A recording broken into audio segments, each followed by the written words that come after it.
기독교는 부활의 종교입니다.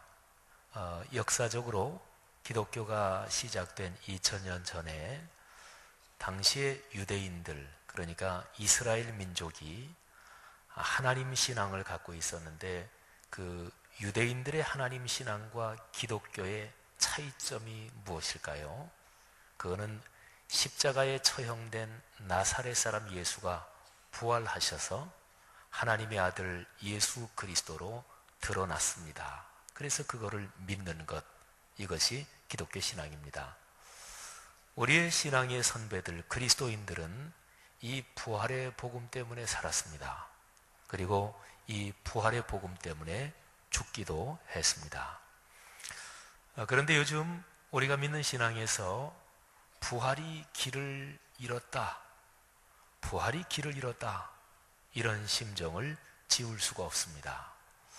부활주일은 지키고 또 부활을 감사하며 절기를 경축하기는 하는데, 예수 그리스도의 부활에 담긴 뜻과 그 명, 이거는 잃어버렸고 또 잊어버렸습니다. 부활에 담긴 뜻이 무엇일까요? 부활에 담긴 거룩한 명령이 무엇일까요? 예수 그리스도는 부활하셨습니다. 그런데요, 부활하셨는데 그 다음에는요. 그러니까 부활 이후에 이어지는 성경의 역사적 맥락, 그 흐름을 놓쳐버린 것입니다. 부활은 그걸로 끝나는 것이 아니라 성경 사복음서 어디를 읽어봐도 부활, 그리고 그 다음에 부활의 증인이 된다, 부활을 증언하며 산다, 이것이 언제나 연결되어 있습니다. 역사적으로요, 우리 기독교 신앙은 부흥과 또 한참 지나서 부흥하다가 교만해지고, 그래서 다시 쇠락하고, 부흥과 쇠락을 반복했습니다. 그런데 그 공식이 있습니다. 역사를 살펴보면 거의 그 공식이 일정한데요, 부흥이 일어나면 신자 수가 많아지고, 또 건물도 많이 아무래도 지어야 되고, 또 일도 많이 합니다. 그런데 그러면서 인간적인 겉멋이 듭니다. 그래서 교만해지기 시작하고요. 그러면서 기독교 신앙이 동력을 점점 잃어버립니다. 부활의 증인이 되는 것, 부활하신 예수 그리스도를 증언하는 것, 이것은 중심에서 점점 옆으로 밀려나기 시작합니다. 나중에는 우선순위에서도 한참 후순위로 점점 밀려나기 시작합니다. 그런데 기독교 신앙이라는 것이 중심적인 진리, 그거를 중심으로 모인 게 신앙이거든요. 그런데 그 중심적인 진리, 그 뜻과 명의, 이게 옆으로 밀려나니까 뭐 다른 게 그 자리를 차지할 거 아니겠어요? 그런데 그 자리를 차지하는 것은 언제나 뻔합니다. 돈, 그리고 이성, 그리고 명예, 이 명예에는 권력까지 포함해서요. 옛날에 신학교에서 교수 목사님들이 신학생들한테 언제나 강조한 게 있습니다. 목회 현장, 사역 현장에 가서 세 가지를 조심해야 됩니다. 첫째는 돈, 재물의 유혹을 조심해야 됩니다. 두 번째는 이성, 성적인 유혹을 조심해야 됩니다. 그리고 세 번째는 명예욕, 권력욕, 이것을 조심해야 합니다. 이 세 가지를 늘 신학교 교수님들은 신학생들한테 얘기를 했습니다. 그런데요, 사실은 이 세 가지를 가만히 생각해 보면 이것은 신앙적인 영역에서만이 아닙니다. 그냥 사람이 사는 일반 모든 인간 삶 어디에서든지 말이죠. 사회가 망가지고 사람이 품위를 잃으면, 그러면 욕심이 발동하는데, 그거를 정리 종합하면 이 세 가지입니다. 돈 욕심, 성적인 욕심, 그리고 명예와 권력의 욕심이지요. 여러분, 오늘날 한국 교회의 목회자들과 평신도 지도자들과 연관해서, 또는 한국교회 전체와 연관해서 이 세 가지를 한번 생각해 보십시오. 현재 우리의 상황은 어떻습니까? 한국교회 상황이 그 세 가지를 걱정할 그런 상황은 아니지. 뭐 이렇게 얘기할 수 있는 것입니까? 한국 교회의 지도자들이 이 세 가지 때문에 넘어지는 것을 보면서 우리는 하나님께 간절히 기도해야 됩니다. 하나님, 이 세 가지를 극복하고 이길 수 있는 신앙의 중심을 다시 회복하게 하옵소서. 신앙이라는 것은 구조가 그래요. 내 목숨까지 바칠 수 있는 그 어떤 진리를 믿는 거거든요. 그래서 신앙이라는 게 다른 종교도 마찬가지인데요. 그 구조가 나 전체를 다 던지는 어떤 한 가지 중심되는 게 있는 거예요. 그 중심되는 원래의 진리가 빠지면 빈자리로 있는 경우는 없습니다. 반드시 거기에 다른 게 들어가요. 근데 다른 게 들어가는데 우리 사람이 가진 원초적이고 본능적인 욕망, 그게 연관이 되고, 그리고 사탄은, 마귀는 그 틈을 타서 이 욕망을 그 자리에 채워넣는데, 그게 바로 돈 욕심, 성적인 욕심, 그리고 명예, 권력욕이라는 거지요. 사랑하신 여러분, 오늘날 우리 신앙의 상황을 생각하면서 우리는 무엇보다 먼저 각 사람이 자기 자신을 살피면서 기도해야 합니다. 내 속에 그런 데 대한 욕심이 있지 않나, 또는 내 속에 그런 데 대한 욕심이 잠재되어 있지 않나 스스로를 성찰해야 되는 거지요.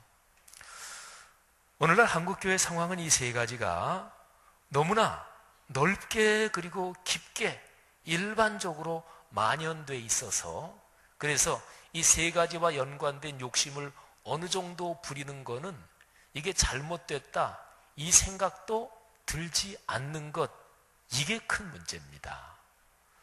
어느 정도 이런데 욕심 부리는 것, 그거는 잘못됐다는 생각조차 못하고 있고, 그리고 거기에 대해서 죄의식도 없는 거지요.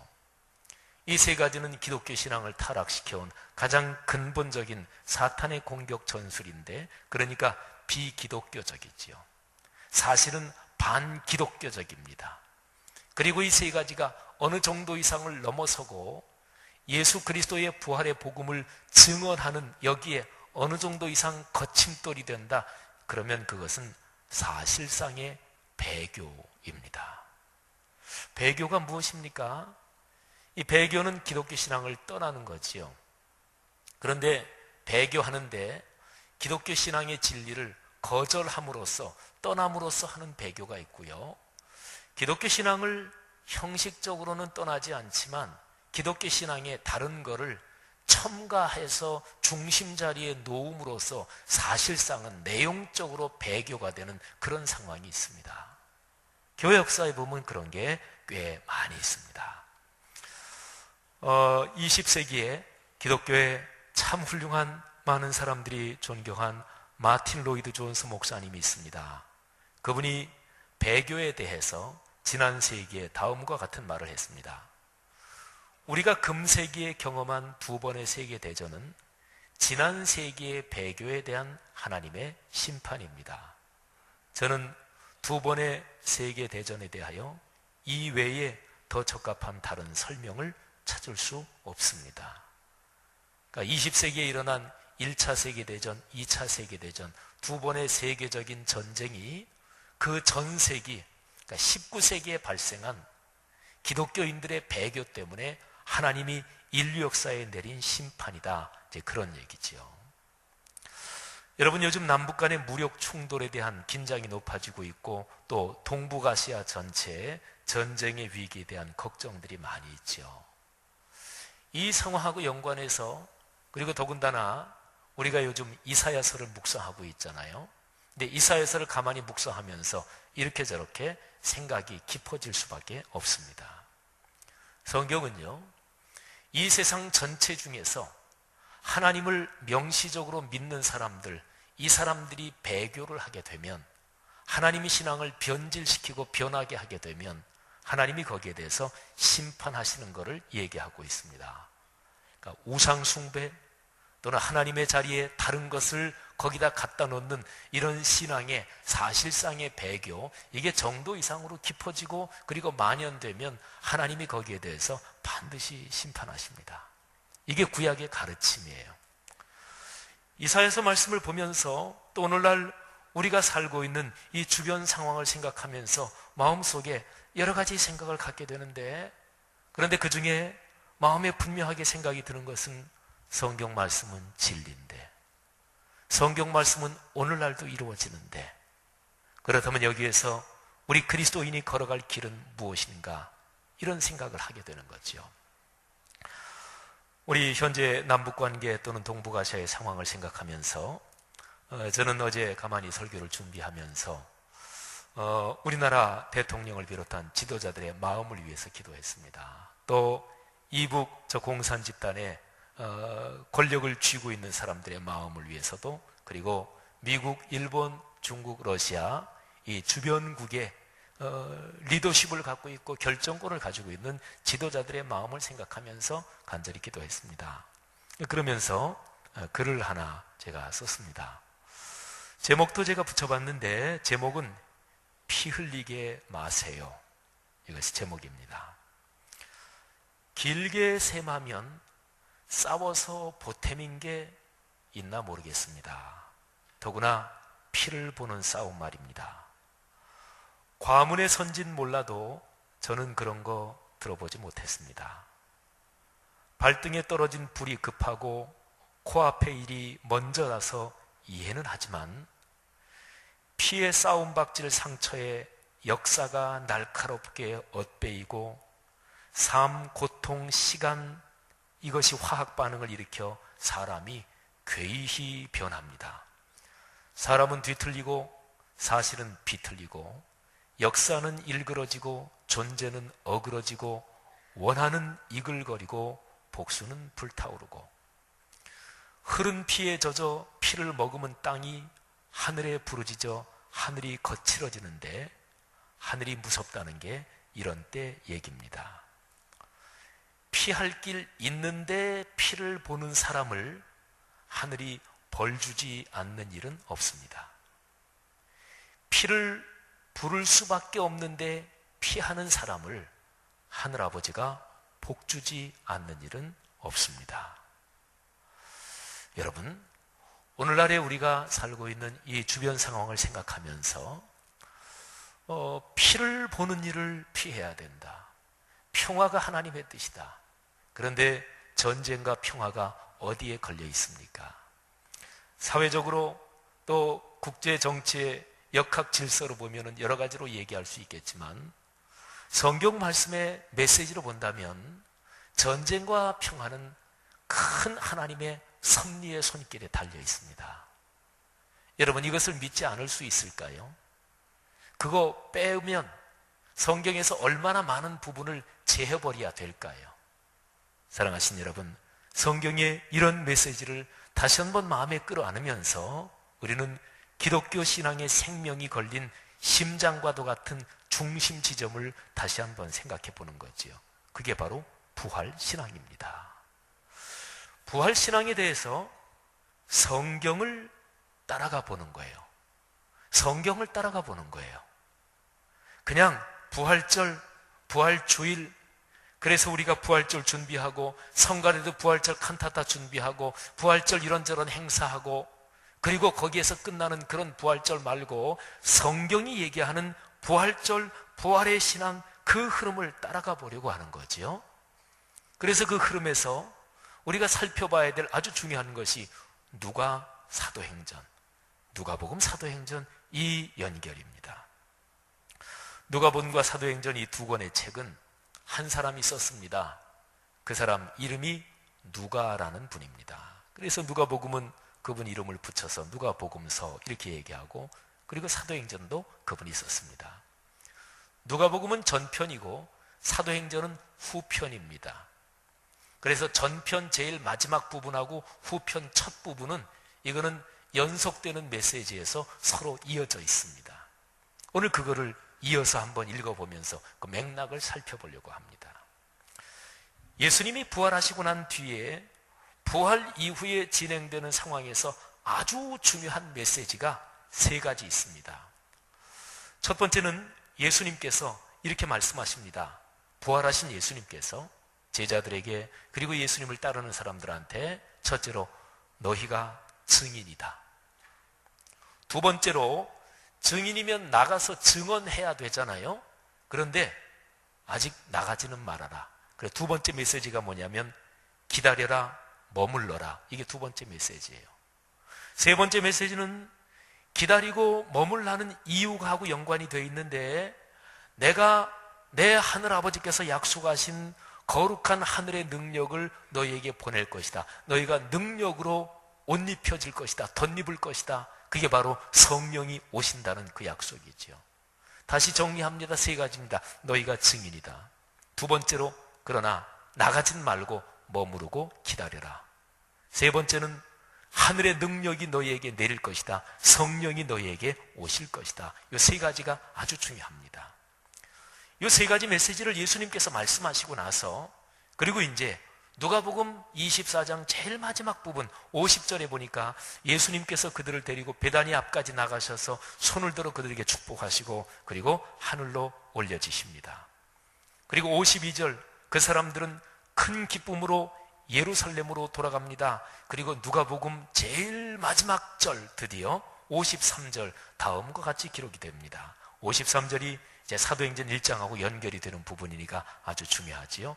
53절 말씀을 우리가 한번 다 같이 읽어보겠습니다. 시작. 늘 성전에서 하나님을 찬송하니라. 아멘. 자, 그리고 이제 사도행전 1장으로 넘어가는 거예요. 그들은 무엇을 했습니까?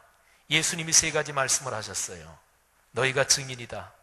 두 번째, 그러나 기다리고 머물라. 세 번째, 거룩한 능력이 너에게 오실 것이다. 그 세 가지를 듣고서 그 다음에 그들은 예루살렘으로 돌아가서 성전에서 하나님을 찬송했습니다. 늘 찬송했습니다. 사도행전 1장으로 넘어가면 1장 14절에는 이렇게 기록이 되어 있습니다. 여자들과 예수의 어머니 마리아와 예수의 아우들과 더불어 마음을 같이하여 오로지 기도에 힘쓰더라. 그러니까 찬송했고 기도했고, 예수님께서 말씀하신 부활 이후에 그 세 가지 항목을 머리에 생각하면서 가슴에 기억하면서, 그러면서 약속하신 거룩한 능력을 저희들에게 주십시오. 예수님이 하신 말씀을 붙잡고 찬송하고 기도했지요. 말씀, 찬송, 기도. 그러면 그게 무엇입니까? 그게 예배지요. 예수님이 말씀하신 부활의 뜻, 부활의 명, 이 명은 명령하는 뜻도 있지만 목숨이란 뜻도 있거든요. 여기에 기독교에 숨이 걸려 있는 거예요. 사람의 목에 숨이 걸려 있지요. 그래서 목숨이라 그럽니다. 기독교의 숨이 여기 걸려 있어요. 근데 이 세 가지를 예수님의 말씀을 듣고 나서 그들은 그 세 가지 말씀을 끌어안고 기도하고 찬송했습니다. 다른 말로 예배했습니다. 자, 이제 후편으로 넘어갑니다. 사도행전 1장으로 넘어가면 데오빌로라는 사람한테 글을 쓰는 형식으로 사도행전이 시작되는데, 데오빌로요, 내가 먼저 쓴 글, 그러니까 누가복음에서는 예수님이 행하시고 가르치고 그리고 성령으로 명령하시고 승천하신 날까지, 거기까지 내가 썼습니다. 여러분, 여기에 중요한 표현이 나옵니다. 예수님이 하늘로 올라가실 때 제자들에게 명령하신 게 성령으로 명령하셨대요. 너희가 증인이다. 기다려라, 머물러라. 세 번째로 하늘의 능력을 받을 것이다. 이 세 가지가 명령이래요. 성령으로 하신 명령이래요. 그리고 그 다음 절에 나오는 단어하고 연결시키면 하나님 나라의 일, 여기하고 연관된 명령이래요. 사랑하신 여러분, 예수님의 이 말씀을 오늘날 교회가 명령으로 듣지 않으면 교회는 가망이 없습니다. 예수님이 부탁하신 거라고요? 누가 그러던가요? 성경에 어디 그렇게 기록이 되어 있던가요? 오늘날의 교회 지도자들이 이 말씀을 명령으로 듣지 않으면 교회는 더 이상 가망이 없습니다. 이 일에 동참하는 게 하나님을 위해서 뭐를 꽤 많이 해드리는 거라고요? 누가 그러던가요? 어디서 그렇게 배우셨나요? 성경은 그렇게 얘기하지 않습니다. 이것은 명령입니다. 어떤 한 집단이, 그 집단의 핵심 리더들이 그 집단, 그 모임, 그 회사의 핵심 가치를 마음의 심장처럼 품고 있어야 그 집단이 발전합니다. 오늘날 교회는 예수 그리스도께서 마지막으로 하신 이 명령사항을 다시 한번 깊이 기억해야 되는 거지요. 그리고 그게 하나님 나라의 일이라고 했어요. 여러분, 한 국가에서 말이죠, 어떤 장관이 또는 어떤 중요한 위치에 있는 사람이 대통령이 주일날 모이라고 부른다. 그럴 때 죄송합니다, 카카, 예배 시간입니다, 제가 예배 끝나고 가겠습니다. 그럴 수 있을까요? 옛날 신앙 같으면 그러는 사람이 있었어요. 요즘은 그런 사람 거의 없는 것 같아요. 국가적인 일인데, 주일 성수가 중요해요? 국가적인 일이 중요해요? 주일 성수보다 국가적인 일이 얼마나 중요해요. 그런데 사실은 엄밀하게 따지면 하나님을 만나고 하나님과 미팅 약속이 더 중요한 거죠. 대통령과의 미팅 약속보다. 여러분, 이 말씀을 드리는 이유는 사도행전 1장으로 넘어가서 1장 3절에 하나님 나라의 일, 이 표현을 좀 더 깊이 이해하고자 드리는 말씀이에요. 예수님이 말씀하신 삶, 너희가 증인이다. 기다려라. 성령의 능력을 너희가 덧입을 것이다. 이 세 가지는 명령이고 거룩한 명령이고, 그리고 하나님 나라와 연관된 하나님 나라의 국가적인 명령이라니까요. 그리고 4절, 5절 보면은 다시 한번 반복됩니다. 예루살렘을 떠나지 말고 아버지께서 약속하신 것을 기다려라. 너희는 몇 날이 못되어 성령으로 세례를 받으리라. 여러분, 누가복음 맨 마지막 부분하고 사도행전 처음 부분을 종합적으로 정리하면서 5가지로 정리할 수 있습니다. 첫째, 너희가 증인이다. 여기에 이미 담겨 있지만 너무나 중요하기 때문에 조금 분리시켜서 두 번째 항목으로 한번 얘기해 보면, 내가 너희를 보낸다. 그런데 세 번째로, 금방 가면 안 된다. 머물러라, 기다려라. 네 번째, 위로부터 성령의 능력을 덧입을 것이다. 그리고 마지막 5번째가요, 주님의 이 말씀을 듣고 여기에 초대교회 우리의 신앙의 선배들은 늘 성전에서 하나님께 예배했습니다. 여러분, 부활주일이 지나고 이제 한 2주 정도 지났어요. 교회력의 1년 절기의 흐름에서 부활절 이후에는 성령 강림절 또는 맥추절이 교회 절기의 흐름으로 보면 성령 강림절, 맥추절, 오순절, 이게 다 같은 것입니다. 교회마다 이 절기를 지키는 시기가 조금씩 틀린데 우리 교회에서는 6월 첫 주일입니다. 지금부터 따지면 한 달 반 정도지요. 사랑하신 여러분, 성경 말씀이 오늘날도 작동한다고 우리는 믿고 있는 것일까요? 예수 그리스도의 부활 이후에 그때 당시에 유대교의 한 분파 정도로 생각했던 그리스도를 믿는 사람들이 일으켰던 그 위대한 역사적인 사건들이 오늘날도 일어난다고 우리는 믿을 수 있는 것일까요? 그렇게 믿어야 그리스도인은 맞는데, 사랑하신 여러분, 우리 한국 교회나 한국 사회 또는 동북아시아의 이런 여러 가지 상황을 생각해 보면서 다시 한번 누가복음 사도행전 부활 이후의 맥락을 정확하게 읽어가면서 이 길을 따라가 보고 싶은 거예요. 우리의 신앙의 선배들은 하늘의 능력을 덧입을 때까지 성전에 모여서 기도하고 찬송하고 예배하기에 힘썼습니다. 6월 첫째 주일까지, 오늘부터 하면 한 달 반 동안을 예배하고 기도하면서 아직 나가지는 마셔요. 우리는 오늘 전도 대상자 VIP를 봉헌합니다.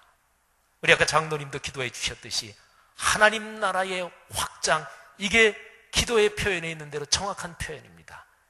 개교의 확장의 수단이 아니고요, 목사의 경력 쌓기 위한 수단이 아니고요, 또는 우리의 세력을 불리기 위한 수단이 아니고 하나님 나라의 거룩한 확장이지요.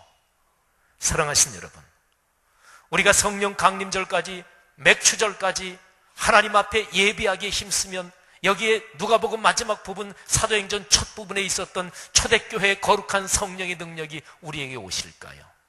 저는 성경 말씀을 믿으며 따라가면서 진지하게 걸어가 보려고 그래요. 사랑하신 여러분, 하나님께서 우리에게 말씀해 주시고 약속해 주시고 명령해 주신 사항들이 오늘날도 우리의 삶에서 이루어진다는 걸 믿어야, 그래야 기독교 신앙은 힘이 있습니다. 재미있는 실험 얘기 하나 해드릴게요. 게리 하멜이라는 경제학 교수가 원숭이들을 가지고 실험을 했대요. 어느 공간에 원숭이들을 여러 마리 이렇게 모아놓고, 그리고 이렇게 높은 데다가 바나나를 매달아 놨습니다. 원숭이들이 이제 충분히 배고프니까 이 원숭이들이 바나나를 따먹으려고 그럴 거 아니겠어요? 원숭이 한 마리가 바나나를 따먹으려고 이렇게 가서 바나나를 이게 따려는 순간에 위에서 아주 찬 물을 그냥 꽉 덮어 씌운 거예요. 그 원숭이가 깜짝 놀라서 바나나를 따지 못하고 그냥 자지라듯 비명 지르면서 그냥 내려왔죠. 다른 원숭이도 또 가는데 언제나 그렇게 같은 일을 반복해서 일어나게 합니다. 그러니까 그 방 안에 있는 원숭이들은 배가 고픈데도 그 바나나 딸 생각을 안 하는 거예요. 학습이 된 거죠. 저거 딸려 그러면 위에서 무시무시한 찬물이 그냥 왕창 쏟아진다. 배가 고픈데도 아무도 그 바나나를 딸려 그러지 않아요. 근데 이 원숭이 중에서 한 마리를 빼고 다른 원숭이 한 마리를 집어넣습니다. 이 원숭이는 그 경험이 없잖아요. 그러니까 배고프니까 그거 따먹으려고 올라가서 따려고 하는데 다른 원숭이들이 잡아 당기는 거예요. 원숭이들이 말을 한다고, 야 임마 너 그게 어떤 건 줄 알아? 큰일 나. 다른 원숭이들이 잡아 당겨요. 이 원숭이는 몰라요. 그거를 당해보지는 않는데 다른 원숭이들이 끌어당기니까, 그러니까 이 원숭이도 안 가요. 따먹질 않아요. 여러분, 제가 우화 얘기하는 게 아니에요. 그 경제학 교수가 실험한 얘기입니다. 그래서 이 원숭이는 그거를 당해보지 않았는데도 배가 고픈데도 그거를 따지 않습니다. 안에 있는 원숭이, 그거를 당해본 원숭이를 또 하나 빼고 다른 원숭이를 또 하나 집어넣습니다. 그 원숭이도 안 당해본 거죠. 그 원숭이 들어가니까 당연히 배고프니까 그거 따려고 하는데 다른 원숭이가 다 말리는 거예요. 이런 식으로 해서 당해본 원숭이를 하나하나 빼고 안 당해본 원숭이를 집어넣습니다. 나중에는 그 방 안에는 당해보지 않은 원숭이만 싹 모였는데도 이 원숭이들이 아무도 그 바나나를 따려고 하지 않아요. 사랑하신 여러분, 저는 이 얘기를 어디에서 읽으면서 오늘날 우리 한국교회 그리스도인과 하나님의 말씀인 성경 말씀이 실제로 이루어지고 작동하느냐, 이것과 연관해서 아주 깊이 마음의 생각이 들었어요. 성경 말씀은 이루어지는 것일까요? 성경에서는 부활이 기독교 신앙의 중심이라고 하고, 그리고 부활은 부활 이후에 부활의 증인이 되고 부활을 증언하라고 하는 것, 이게 부활의 뜻이요 부활의 명령이고, 여기에 기독교의 목숨이 걸려있고 여기에 기독교의 존폐 위기가 걸려있는데, 오늘날 그리스도인들은 부활의 복음을 증언하는 것에 관심이 있나요? 교회에서 싸우는 거는 기본적으로 부활의 복음을 증언하는데 관심이 없다, 그 반증입니다. 싸우는데 어떻게 전도해요? 영혼에 대한 사랑이 없으니까 싸우는 거죠. 사랑하신 여러분, 내가 돈 욕심을 버리고, 그리고 성적인 욕심을 버리고, 성적인 욕심을 내가 부리고, 그리고 내가 명예와 권력욕을 부리는 것은, 그것은 기본적으로 부활의 증인, 부활을 증언한다는 거기에 대해서 열망이 없는 반증이죠. 그러니까 그러는 거죠. 사랑하신 여러분, 오늘 저는 이 말씀을 가만히 묵상하면서, 하나님, 한국교회가 다시 한번 성경에 기록된 부활 이후의 상황을 따라 걸어가게 하옵소서. 그래서 진정으로 하나님께서 이루실 위대한 역사 다시 한번 체험하게 하옵소서. 세 가지 문장이 제 마음속에 깊이 떠올랐습니다. 첫째는 성경이 진리임을 믿습니다. 두 번째, 그 말씀에 순종하며 살겠습니다. 그리고 세 번째, 진짜로 성경이 진리임을 믿고 진짜로 말씀에 순종하며 살겠다 그러면 영혼을 사랑하며 부활의 증언을 위해서 기도해야 돼요. 제가 한 가지는 안 했어요. 전도하라고는 안 했어요. 전도를 하지 마셔요. 전도를 좁은 뜻으로 보면 직접 그 사람한테 가서 뭘 한다는 건데, 그건 하지 마세요. 그것 때문에 늘 부담되잖아요. 근데 그건 하지 마시라니까요. 내가 전도할 영혼들, 그분들을 사랑하는 마음으로, 그분들이 진짜 복을 받는 마음으로, 그분들이 진짜 행복한 인생을 살게 해주십시오, 이런 진실한 심정으로 그분들을 위해서 기도만 하세요. 일주일에 기억하면서 기도하세요. 저는 거기에 대해서 솔직히 얘기해서 별로 관심이 없기 때문에 주중에 제가 기억할까 모르겠습니다. 괜찮아요. 일주일에 한 번은 기도하시게 될 거예요. 우리가 성령 강림절까지는 적어도 우리 교회에서 주일 예배, 수요 예배, 새벽 예배 모든 모임마다 전도 대상자로 우리가 적어낸 분들을 위해서 기도할 거니까. 사랑하신 여러분, 말씀이 말씀대로 작동하는 것에 성경적인 정확한 메시지를 따라가 보면 오늘날 우리 국가와 민족의 운명이 걸렸다는 사실을 진지하게 깊이 한국교회가 받아들일 수 있기를 간절히 바랍니다. 자, 세 가지 문장 한번 제가 먼저 하고 여러분이 따라해 주시면 고맙겠어요. 세 가지 문장 제가 먼저 하겠습니다. 다 같이 충분하게 큰 소리로 고백하는 심정으로 한번 따라해 주시면 감사하겠습니다. 성경이 진리임을 믿습니다. 말씀에 순종하며 살겠습니다. 영혼을 사랑하며 기도하겠습니다. 다 같이 기도하겠습니다.